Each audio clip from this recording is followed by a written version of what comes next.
Ito naman pong isa, i-unbox natin. Ito super cute to mga madam, as in. Naka-box pa siya, brand new condition. Ay, ang ganda.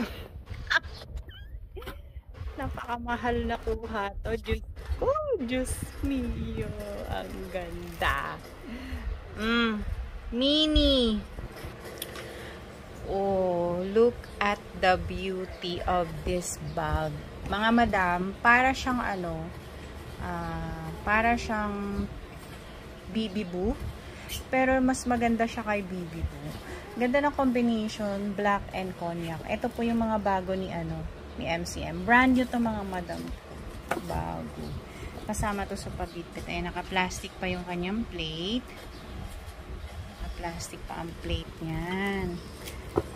Tapos this one, siya, convertible to pwede siyang gawing sling bag, crossbody. Pwedeng gawing backpack. Bongga, diba?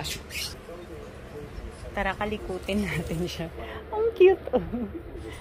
Diba? Bonggang-bongga naman.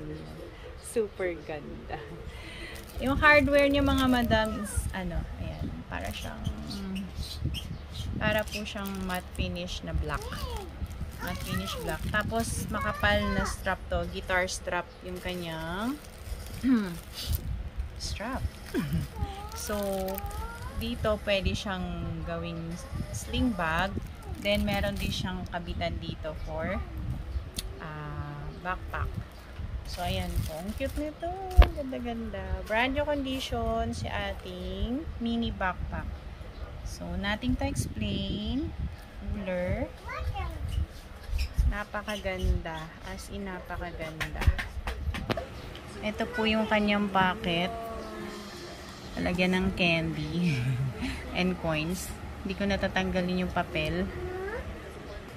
Then, sa loob, andito yung kanyang dust bag. Ito po yung kanyang dust bag. Original dust bag. Tapos sa loob, ayan, meron pang desiccant. May packet siya doon sa loob, mga madam. Suede leather yung loob nito. Teka, ang hirap tanggalin. Ayan, andito yung kanyang inclusion na card. Ito po yung kanyang style number. Nakalagay dun sa kanyang card. Ang cute! Super cute!